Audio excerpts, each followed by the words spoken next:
Hey everyone, welcome back to Lily's podcast. I'm absolutely thrilled that you're here with me today. If you're brand new to the show, let me tell you what we're all about. Here on this podcast, we break down real English conversations that happen in real life, not textbook English, but actual human communication. We talk about what you need to say when you're ordering coffee, networking at work, meeting new people, or just navigating everyday situations where English is essential. Before we dive into today's episode, I want to give you a massive thank you for being here. If you've been enjoying these episodes and learning something new every time, I want to encourage you to hit that subscribe button right now. Subscribing helps you never miss an episode, and trust me, we release fresh, practical content regularly that's specifically designed to help you become a more confident English speaker in real-world scenarios. And here's something really important I want you to know. If you're looking for more content just like this, make sure you check out our entire podcast playlist. We've got episodes covering everything from phone call etiquette to casual dinner conversations, from job interviews to making small talk at parties. Every single episode in our podcast playlist is packed with practical tips, real examples, and the kind of English that actually works in the real world.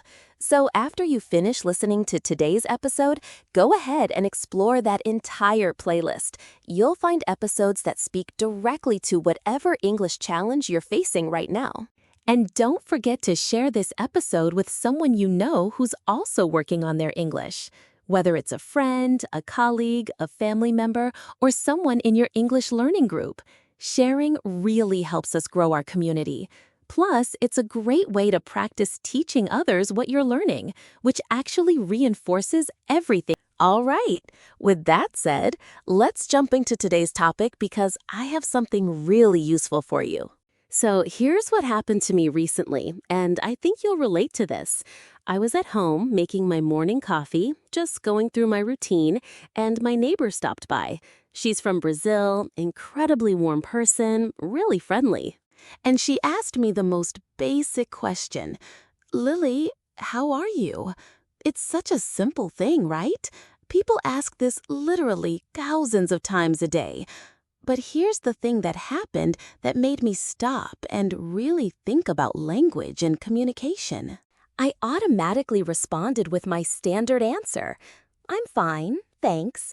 And the moment those words came out of my mouth, I watched her face. She didn't look satisfied.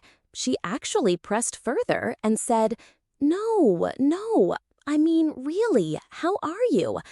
And that's when it hit me like a lightning bolt. I was giving her the robot response. I was giving her the automatic answer that I've given so many times that I don't even think about it anymore. It's like my brain just goes into autopilot and delivers the same line every single time. That moment made me realize something profound about English learning that I don't think we talk about enough. When we're learning English, especially in traditional education settings, we learn these standard phrases and standard responses. And they're useful, they're correct grammatically, but they're not how humans actually communicate with each other. Real humans are messy. Real humans are honest. Real humans give different answers to the same questions, depending on how they're feeling, what's happening in their life, and what kind of relationship they have with the person asking. Think about this for a second. In your native language, do you always give the exact same response to "How are you?" Of course not. Some days you're energized and enthusiastic. Some days you're tired. Some days you're stressed about something specific. Some days you're just neutral. But when we're speaking in English as a second language, we often default to these memorized, robotic responses because they feel safe, they're predictable, we know they're correct, but they make us sound like a machine instead of a person. And here's what I really want you to understand. This is actually one of the biggest barriers that English learners face when trying to build real relationships and real communication in English. It's not grammar, It's not vocabulary. It's the fact that we're answering like robots instead of answering like humans. We're giving people the textbook answer instead of giving them a real connection. Let me tell you something that changed how I approached English conversations completely. When I started paying attention to how native English speakers actually talk to each other, I noticed something interesting. They're not trying to be perfect. They're not worried about whether their grammar is flawless. They're much more interested in making a genuine human connection. And if you want to sound like you actually belong in an English conversation, if you want people to feel comfortable talking to you and want to continue the conversation, you need to do the same thing. When someone asks you, "How are you?" they're extending an invitation. They're saying, "I'm interested in connecting with you for a moment." And when you respond with, "I'm fine, thanks," what you're really doing is shutting down that invitation. You're saying, "Thanks for trying, but I'm not interested in a real conversation." Even if that's not what you mean, that's how it comes across. But when you respond with something real, something honest, something that actually reflects how you're feeling, suddenly you're a real person in that conversation instead of a speaking robot. Let me give you some examples of what real answers actually sound like. Instead of "I'm fine, thanks," you could say something like, "I'm doing pretty well. Thanks so much for asking." See the difference? That little phrase, "pretty well," and "thanks so much," makes it sound like you actually heard the question and you're actually responding to it. Or you could say, "Not bad, just a little tired today, but I'm hanging in there." That's honest. That's real. Or here's one that I really love. "Honestly, I've had better weeks, but today is looking up." That shows vulnerability. That shows you're a real person with real experiences. And here's what's amazing. When you give those kinds of honest, real answers, people actually like you more. They trust you more. They feel more comfortable opening up to you. Because vulnerability creates connection. Authenticity creates trust. And those are the things that actually make conversations work, not perfect grammar and not textbook answers. I want you to understand that this applies to every single conversation you have in English. It's not just about the "how are you" question. It's about your entire approach to communication. Whether someone is asking you about your weekend, your job, your background, your opinions, or your feelings, people respond to authenticity. They respond to someone who is willing to be a real human being instead of a language robot.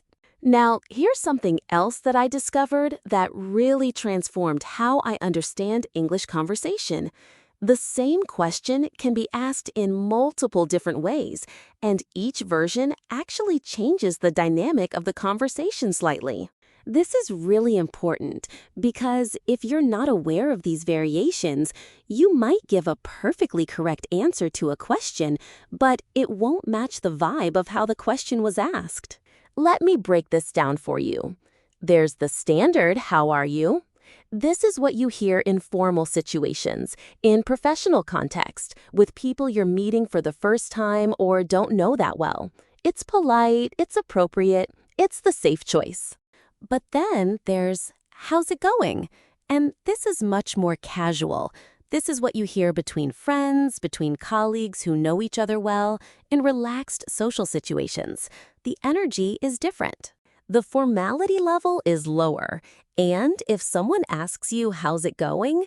and you respond with "I'm fine, thank you," it's technically correct, but it sounds stiff. It sounds like you don't quite belong in that casual conversation. Then there's "what's up?"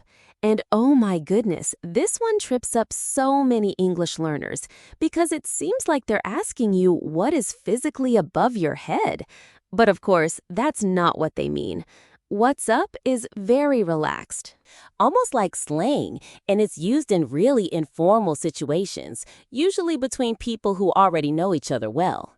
If someone says, "What's up?" to you, an appropriate response might be, "Not much, just chillin'," or "Just working," the usual, or even just, "Yo, what's good?" depending on how informal the relationship is. And then there's, "How have you been?" This is different from the others because it implies that you haven't seen this person for a while. There's a time gap implied in this question. When someone asks you this, they're not just making small talk about right now. They're asking, what's happened in your life since the last time we talked? Tell me what's been going on. So your answer should be more substantive. You might say something like, "Oh, I've been pretty busy with work, but I finally took a vacation last month and it was amazing." Or, "It's been a crazy time, but things are settling down now." Understanding these variations is crucial because it means you're not just memorizing one answer to one question. You're understanding the culture and the context of English conversation. You're learning to read the room and match the energy of the person you're talking to. And that's what separates someone who can technically speak English from someone who can actually communicate in English. Let me give you a real example of how this plays out. Imagine you're at a new job, and on your first day, you're introducing yourself to your coworkers. One coworker is your boss who you've just met. She asks, "How are you?" You respond, "I'm doing great. Thank you so much for asking. I'm really excited to be here." Later, the same day, you're in the break room with a colleague who's also your age, and he says, "What's up?" in a really casual way. And you respond with the same formal answer from your boss. It's going to sound weird. It's going to make you seem kind of uptight or like you don't quite understand how to fit into the casual social dynamic. But if you respond to his "What's up?" with, "Oh, just trying to figure out where everything is in this building. Do you know where the good coffee is?" Suddenly, you sound like you belong. This is such a critical skill because so much of being a successful English speaker is about being able to read these social cues and adjust your language accordingly. It's about understanding that language is not just about the words. It's about the context, the relationship, the moment, and the energy.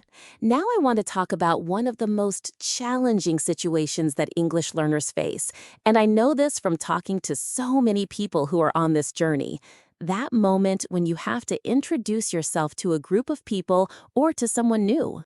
And I'm talking about a real introduction, not just saying your name, but actually telling someone about yourself in a way that opens up conversation and makes a good impression. I remember my very first job in a new city.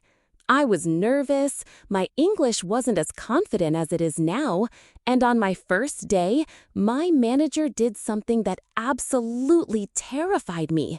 She brought me into a room with about 12 people and announced, "Everyone, this is Lilly." And then she just stood there, waiting for me to say something. And what happened in that moment? My brain went completely blank. I mean completely, totally blank. I stood there in silence for what felt like an eternity. Later, someone told me it was about 5 seconds. 5 seconds might not sound like a long time, but when you're standing in front of 12 people with nothing to say, 5 seconds feels like 5 hours. I finally managed to stammer out something like, "Hi, I'm Lilly. I like coffee." That was literally all I said. And everyone laughed. But here's the thing. That laughter actually broke the tension. I finally managed to stammer out something like, "Hi, I'm Lilly. I like coffee." That was literally all I said. And everyone laughed. But here's the thing.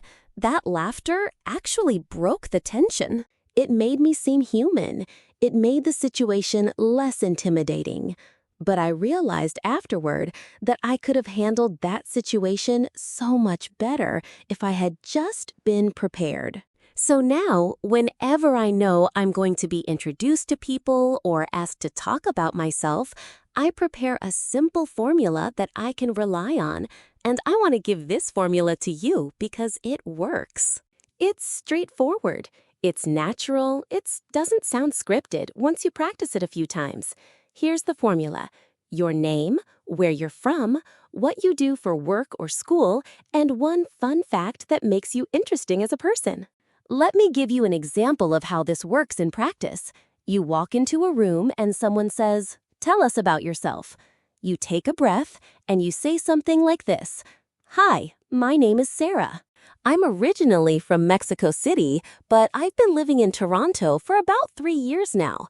I work as a graphic designer at a marketing agency, and in my free time, I'm really passionate about urban photography. I love walking around the city and capturing interesting moments and interesting light." See how that works? You've given them your name, you've told them where you're from and where you are now, you've explained what you do, which gives them context for your life. See how that works? You've given them your name, you've told them where you're from and where you are now, you've explained what you do, which gives them context for your life. And here's another really important thing that I learned. When you answer the question, "Where are you from?" don't just say the country. Add a little flavor. Add some personality. Don't just say, "I'm from Japan." Say, "I'm from Kyoto, the old traditional side of Japan. Have you ever been?" Or, "I'm from a small town in Japan that most people have never heard of." The reason I'm telling you to do this is because when you add a detail like that, you're essentially asking a question back without using question mark. You're opening a door for the other person to engage with you, and that's the real secret of good conversation. Now, let's talk about some of the other questions that people ask when they're getting to know you. There's "What's your name?" which seems obvious, but actually you can do more with this answer than just give your name. You could say your name and then explain if there's a story behind it, or you could give your full name and your nickname, or you could explain how to pronounce it if it's not an English name. For example, "My name is Yuki, but you can call me Yuki or you. Some people have trouble pronouncing it, so I'm used to either." That's helpful and friendly. Then there's "How old are you?" And listen, you don't have to answer this directly if you don't want to. Some people are more comfortable saying something like, "I'm in my 30s" or "I'm in my mid-20s," rather than giving an exact age. Both are perfectly fine and totally normal.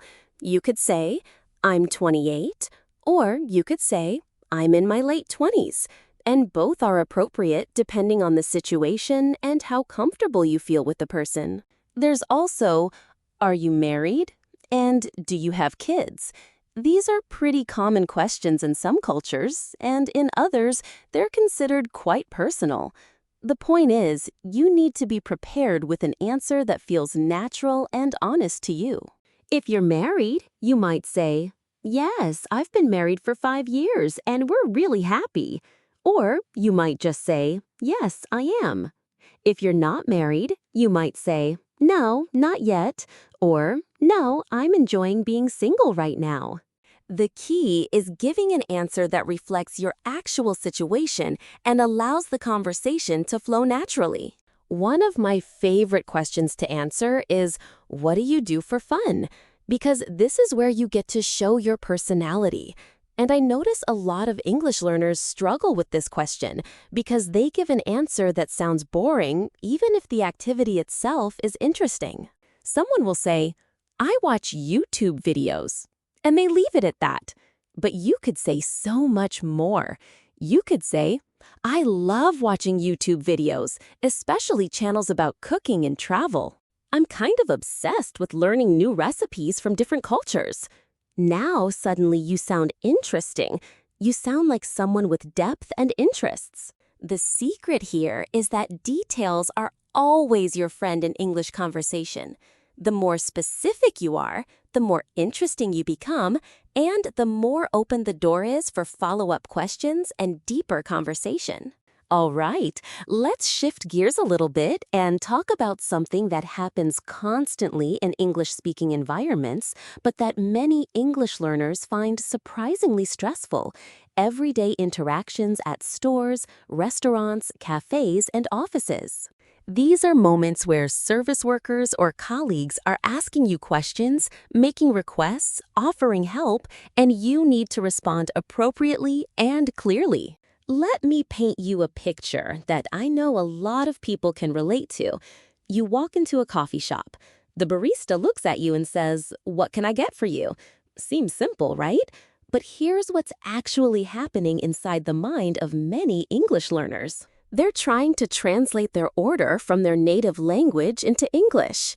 They're worrying about pronunciation. They're concerned they might not understand the barista's response or follow-up questions. And suddenly, what should be a simple transaction feels stressful. Let me tell you about something that happened to me at a fast food restaurant in New York. The cashier asked me what felt like 20 questions in about 10 seconds. For here to go? What size? Do you want the combo? Any drinks? Any sauces? Utensils? Napkins? Anything else? And because I was anxious and trying to keep up, I just kept saying yes to everything. I ended up with the largest size of a meal I didn't even really want, and I had about 6 packets of ketchup, which is far more than any human being needs for one meal. But more importantly, I realized that there was a lesson in that experience. The lesson is this: you are allowed to ask people to slow down. You are allowed to say, "Could you repeat that?" You are allowed to say, "I didn't quite catch that. Could you say it again?" And here's the important part. Most service workers and most people in general are not annoyed when you ask them to repeat something. They actually appreciate it because it means you're trying to understand them. It means the conversation is important to you. It means you're taking it seriously. I think a lot of English learners have this fear that if they ask someone to repeat something, they're going to sound stupid or incompetent. But native English speakers ask each other to repeat things all the time. At loud restaurants, people ask each other to repeat. On phone calls, people ask each other to repeat. In meetings, people ask colleagues to repeat. It's not a sign of weakness or a sign that your English is bad. It's a sign that you're communicating clearly and trying to understand accurately. So here are some really useful phrases that you can use in these everyday situations. When someone says something and you didn't catch it, you can say, "I'm sorry, I didn't catch that. Could you say it again?" Or you can use the phrase, "I'm sorry, could you speak a little slower?" Or even simpler, "Could you repeat that, please?" These are all natural, polite, and they signal to the person that you're engaged and paying attention. Could you say it again? Or you can use the phrase, "I'm sorry, could you speak a little slower?"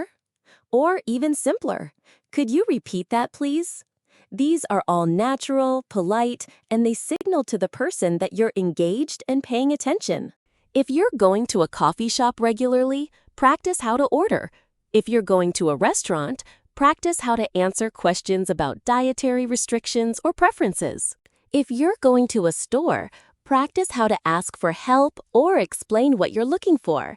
This preparation takes the stress out of these interactions and makes them feel much more manageable. Now, let's talk about something that's really crucial for having meaningful conversations in English: expressing your opinions and feelings. And I'm going to be really honest with you, this is an area where a lot of English learners struggle, not because they don't have opinions or feelings, but because they're worried that their English isn't good enough to express them accurately. Let me give you a scenario that I think many people can relate to. You're in a work meeting, your boss or your team is discussing a new project, and she asks, "What do you think about this? Do you think this is a good direction for us?" And in your head, you have thoughts. You have opinions. Maybe you think the project is interesting, but you're worried about the timeline. Maybe you think it's a great idea, but you're concerned about the budget. Maybe you think it's a total waste of time and you want to say so. But the moment your boss asks the question, your English brain freezes up. You think, I want to explain my opinion, but what if I say it wrong? What if I use the wrong grammar? What if I can't find the right words?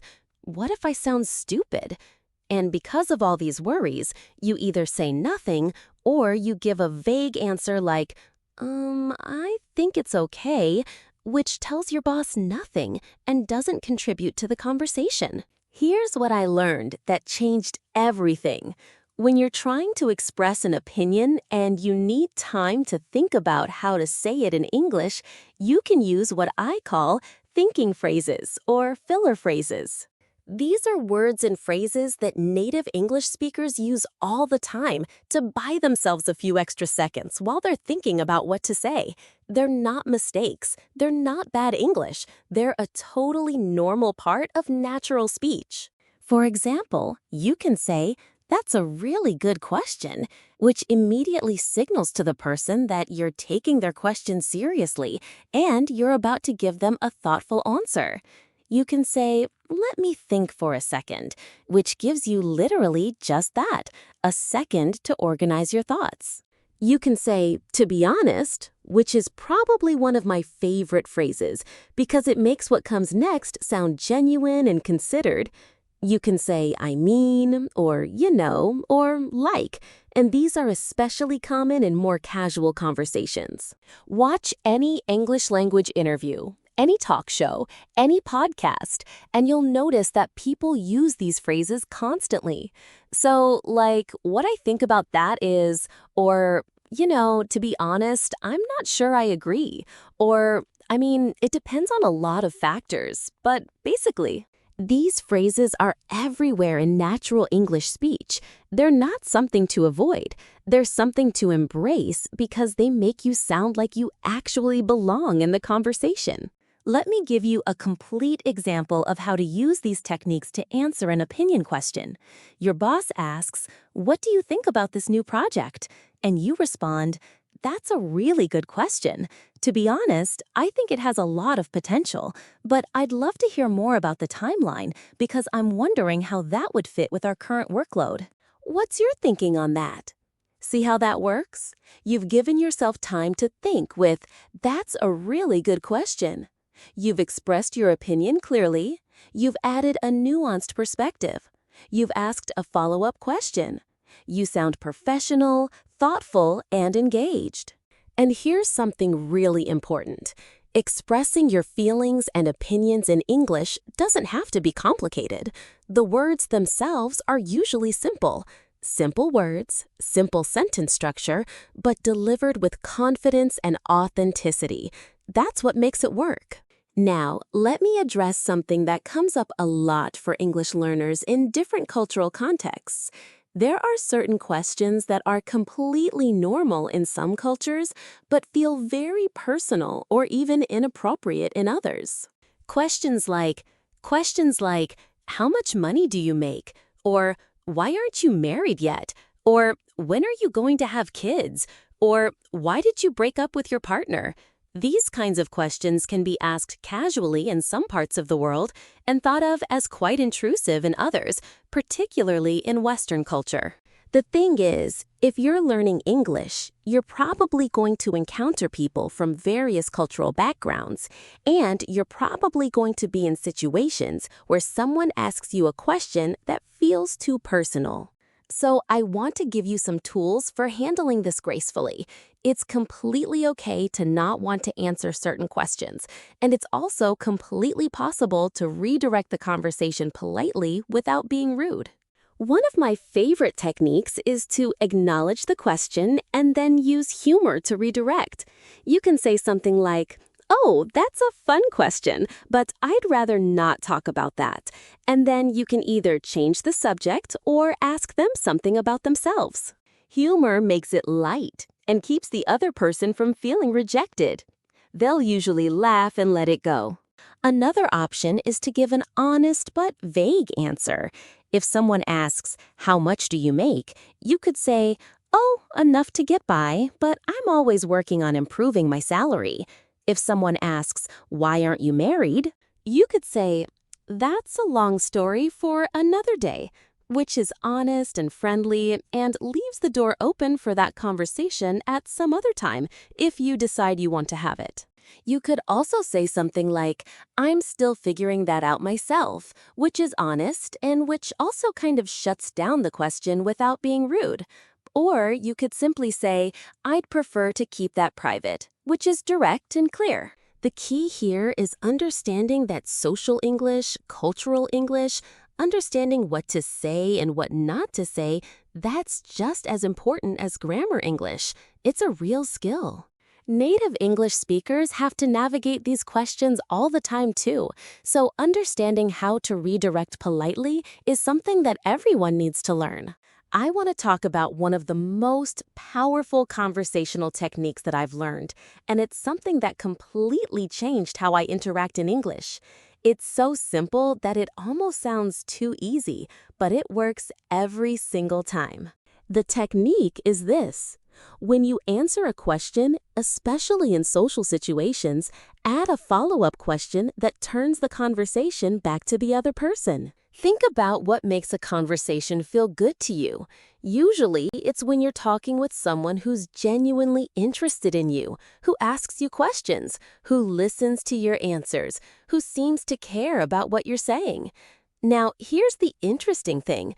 People generally like talking about themselves. It's not selfish or rude, it's just human nature. When someone asks you about your life and then seems interested in your answers, you immediately think of that person as a good conversationalist, as someone who's fun to talk to, as someone you'd like to spend time with again. So the technique is simple. Answer the question they asked you, but then ask them something back. If someone asks you, "What do you do for work?" you could answer, "I'm a graphic designer, I work at a marketing agency, and I really love it because it's so creative." What about you? What do you do? If someone asks, "Where are you from?" you could answer, "I'm from Brazil, a city called Salvador. Have you ever been to Brazil?" If someone asks, "What do you like to do in your free time?" you could answer, "I'm really into hiking.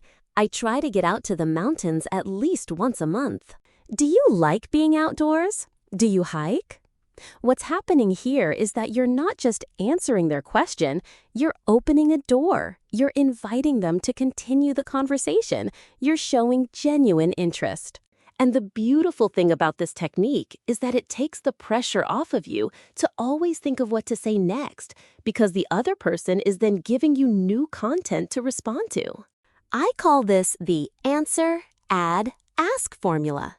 Answer the question they asked, add a detail that makes your answer more interesting and more human, and then ask them a related question that shows you're interested in them. This formula works in every kind of conversation, whether it's casual social interaction or professional networking or even dating conversations. Let's talk about another category of questions that you're going to hear constantly. Questions about your plans and your future.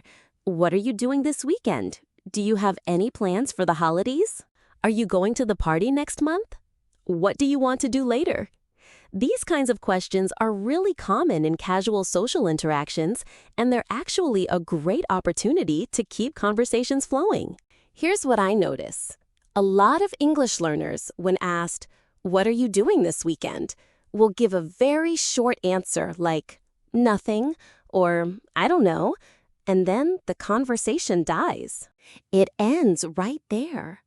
The other person doesn't have anything to build on. There's no thread to follow. But when you answer these questions thoughtfully, you keep the conversation alive and flowing. If someone asks, "What are you doing this weekend?" instead of saying, "Nothing," you could say, "Actually, I'm thinking about checking out that new restaurant downtown. Have you ever been there?" Or, "I'm planning to finally organize my apartment because it's been chaos, but I'm also hoping to relax a bit. Do you have any good suggestions for weekend activities?" Or, "I don't have anything specific planned yet, but I'm hoping to get outside because the weather is supposed to be nice. Do you have any favorite outdoor spots around here?" See what's happening?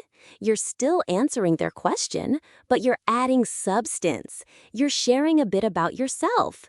You're sharing the door for them to engage further. You're potentially creating an opportunity for them to invite you to do something, or to give you a recommendation, or to tell you about what they're doing. And here's something really interesting about these questions. How you answer them actually tells the other person something about your personality. If you always say you're doing nothing, people might think you don't have a social life or that you're not very interested in engaging. If you always talk about how busy you are, people might think you're stressed or that you don't have time for relationships. But if you answer these questions in a balanced way, where you show that you have plans and interests, but you're also open to socializing or just being casual, people are going to find you more likable and more interesting. Now let's focus specifically on workplace situations, because English learners spend a lot of time in professional environments, and there are certain kinds of questions that come up regularly in these settings. These are questions from your boss, from your colleagues, from potential clients, from people you're meeting in professional contexts. And knowing how to answer these questions confidently is really important for your career success. One of the most common questions you might get asked in a workplace setting is, "Can you give me an update on that project?" Or, "How is that assignment coming along?" These are straightforward questions, but your answer should be clear, organized, and should include specific information. Instead of just saying, "It's going okay," you might say something like, "It's coming along really well, actually. I've completed about 70% of the work, and I'm on track to have it finished by Thursday. The only thing I'm still working on is getting feedback from the design team, but once I have that, I should be able to wrap everything up pretty quickly." Another question you might hear is, "What are your thoughts on this proposal?" Or, "Do you have any concerns about this approach?" This is where those thinking phrases I mentioned earlier become really useful. You might say, "That's a great question. Let me share a few thoughts. I think the proposal has a lot of strengths, especially in terms of the budget and the timeline. My only concern would be whether we have the resources to handle the expected increase in client requests.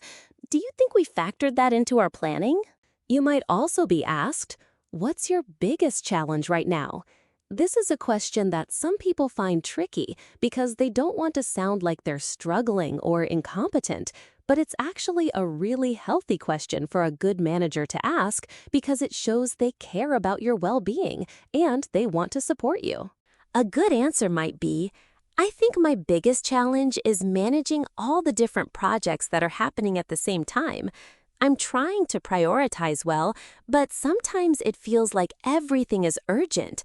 I'm working on my time management, but if you have any suggestions, I'm definitely open to them."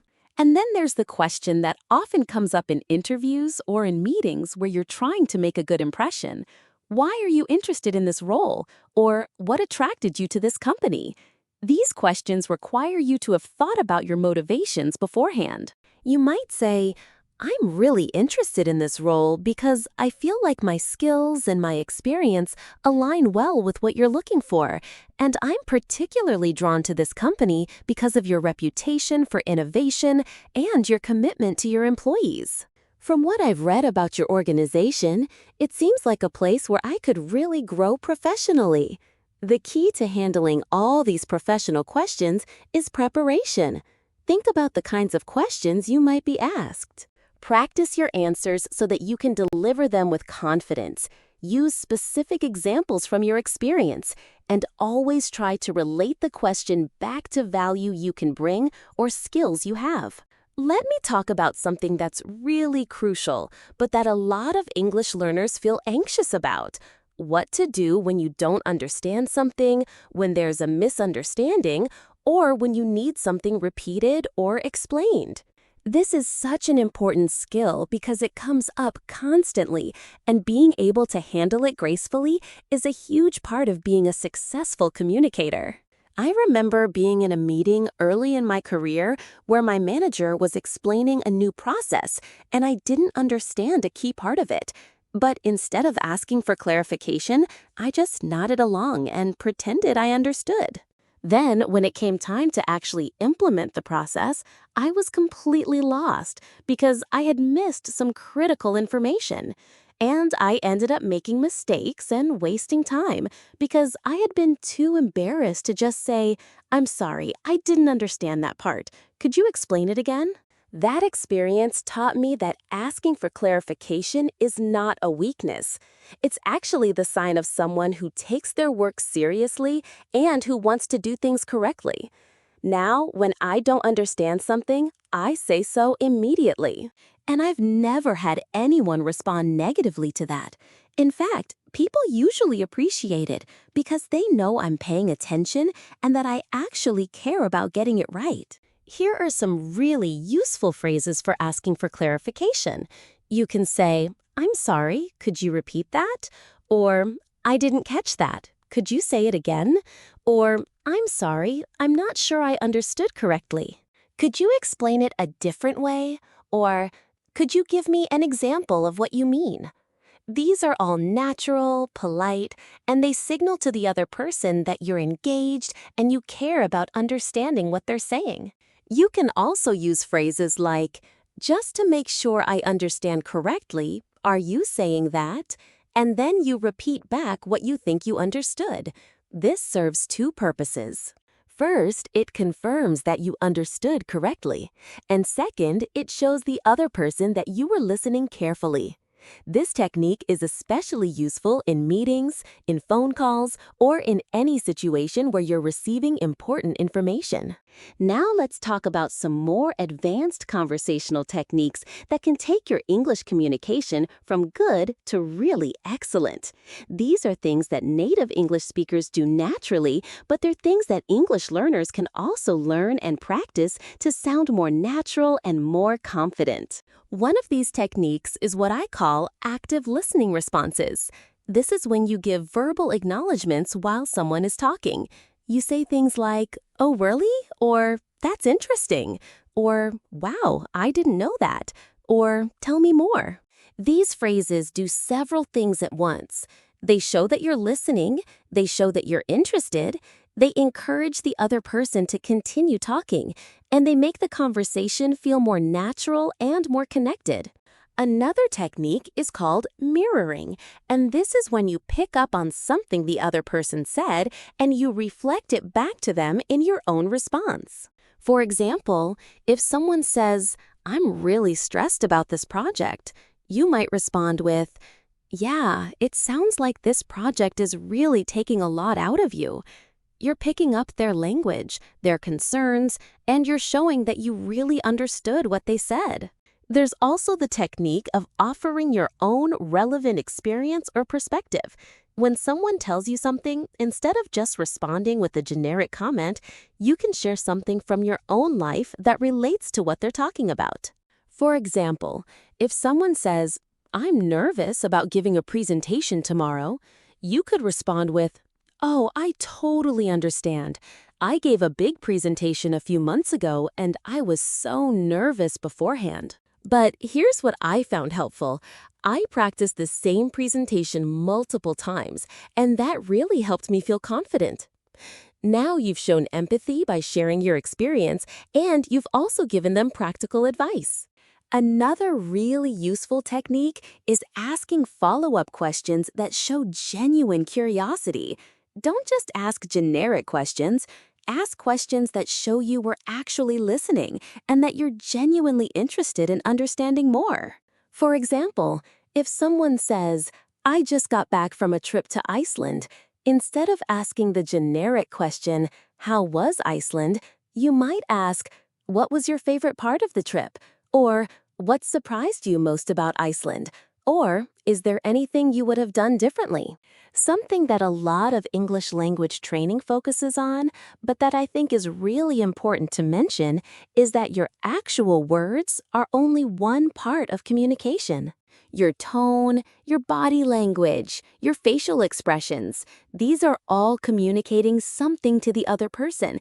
And sometimes mismatches between what you're saying and how you're saying it can create confusion or send the wrong message. For example, you can say, "That sounds like a great idea."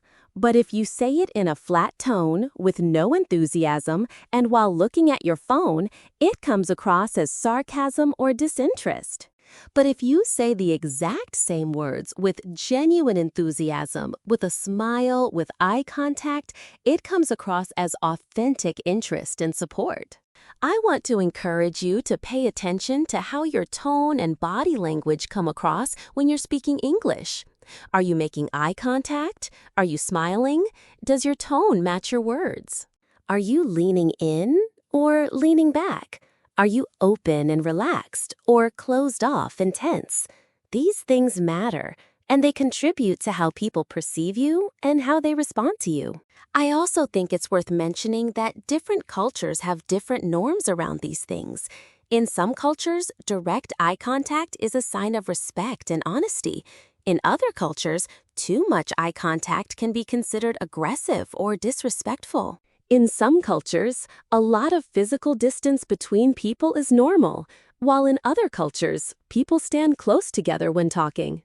So if you're crossing cultural boundaries in your English communication, it's worth being aware of these differences and being respectful of them. Now, I want to give you some really practical advice about how to practice these skills that we've been talking about.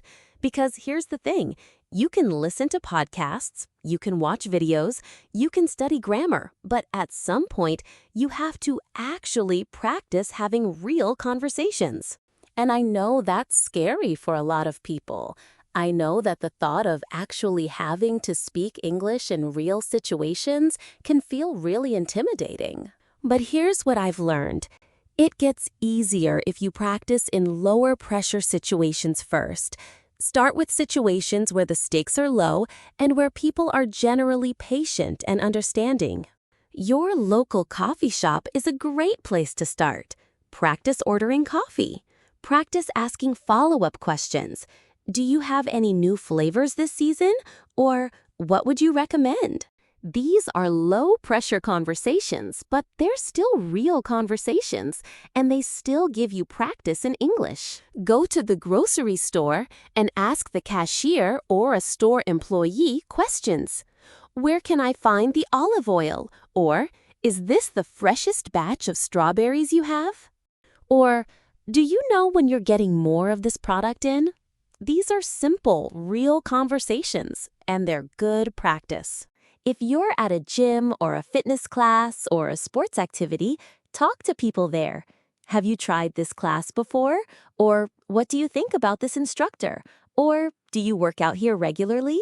These are natural conversation starters, and people who are in these kinds of settings are usually open to casual conversation. If you're in a work environment, have conversations with your colleagues. Don't just talk about work.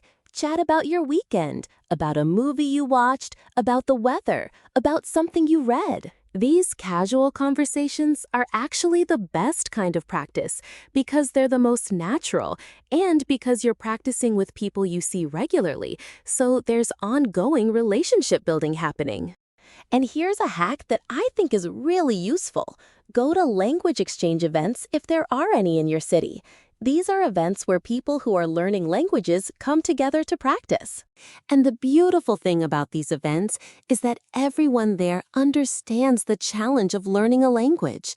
Everyone there is patient. Everyone there is willing to have conversations that might be a little awkward or that might have some pauses. So there's no judgment and you can practice in a supportive environment. I want to address something that I know is a huge barrier for so many English learners, and that's the fear of making mistakes. The fear that you're going to say something grammatically wrong, or you're going to use the wrong word, or you're going to mispronounce something, and that someone is going to judge you or think you're stupid. Let me tell you something really important. Everyone makes mistakes when they're speaking, including native English speakers. Native English speakers say things wrong. They mispronounce words, they use the wrong tense, they start a sentence one way and then change direction in the middle. And it's totally fine. It's a normal part of human communication. And here's the thing. People are generally not judging you as harshly as you think they are. Most people are too wrapped up in their own thoughts and their own concerns to be critically analyzing your grammar. And if someone does judge you for making mistakes, that says more about them than it says about you. It says that they're unkind or that they're insecure. But most people, most good people, understand that language is hard and that making mistakes is part of the process of learning.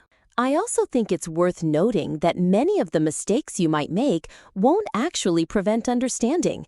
If you say, "I go to the store yesterday," instead of "I went to the store yesterday," the person you're talking to will understand what you mean. They might mentally correct it, but they'll understand you. And that's what communication is really about. It's about conveying meaning. It's not about being perfect. So I want to encourage you to be brave. Make mistakes. Say things, even if you're not 100% sure they're correct. Because the more you practice, the fewer mistakes you'll make, and the more confident you'll become.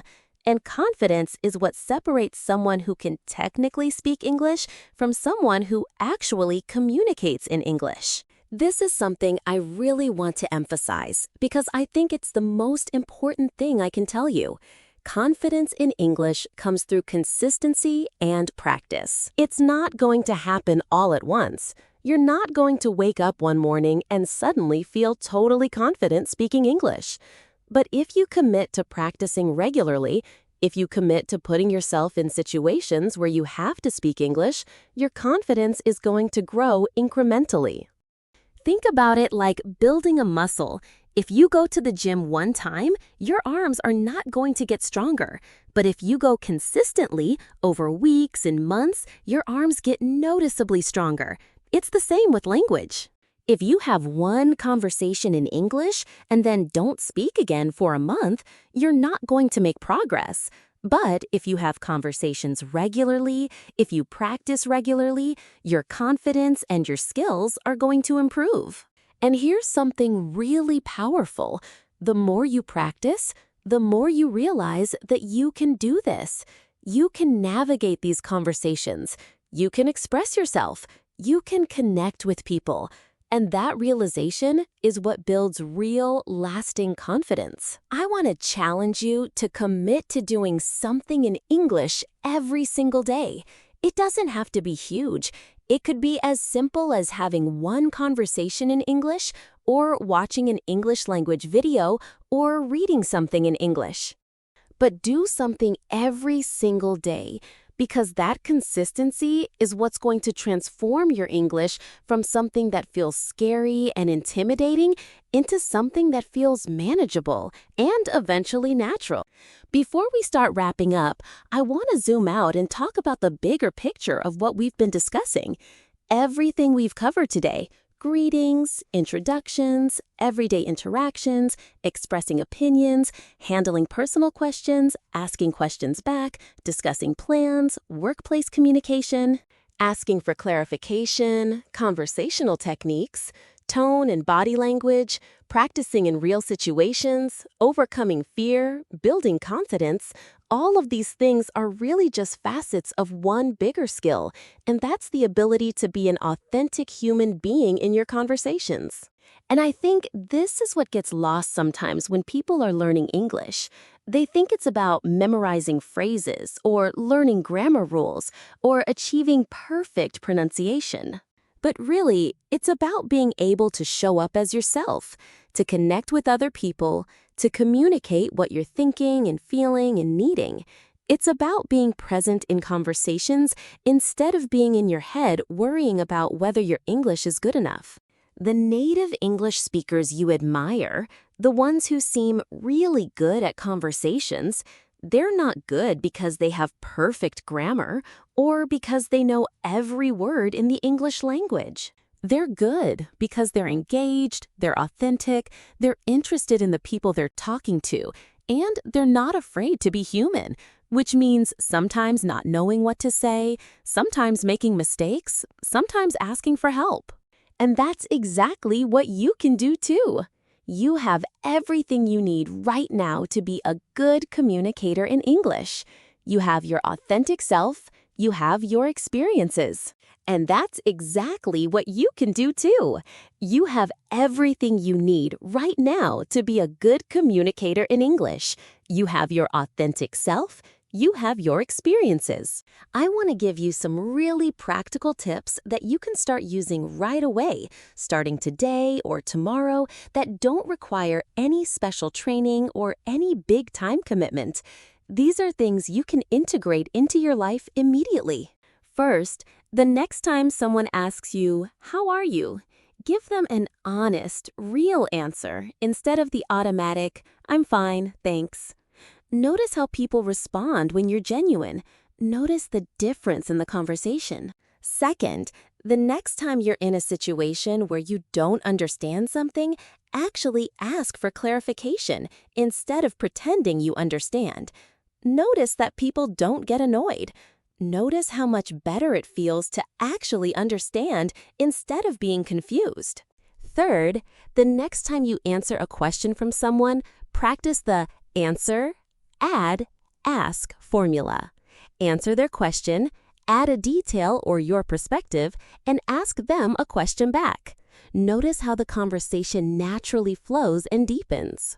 Fourth, commit to having at least one conversation in English every single day.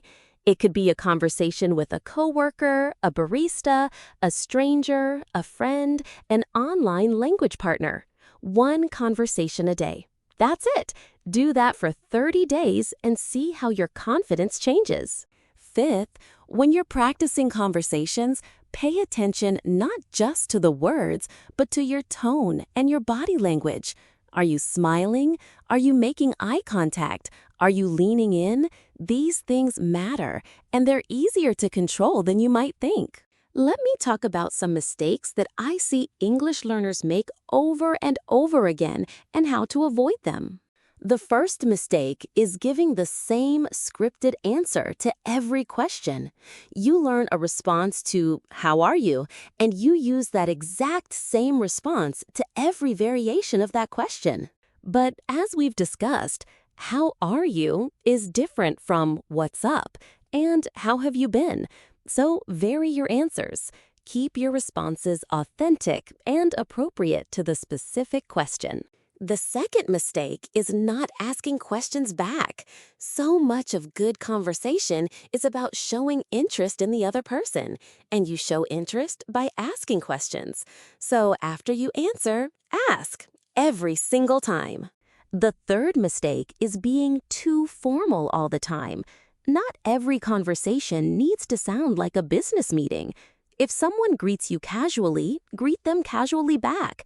Match the energy. Match the formality level of the person you're talking to. The fourth mistake is avoiding conversations because you're worried about making mistakes. But mistakes are actually where learning happens. The conversations where you stumble a little, where you have to think for a moment, where you have to ask for help, those are the most valuable conversations for improving your English. The fifth mistake is not practicing regularly. You can watch 1,000 hours of English videos, but if you're not actively practicing having conversations, you're not going to improve. Practice is everything. As we're getting close to wrapping up this episode, I want to leave you with some final thoughts.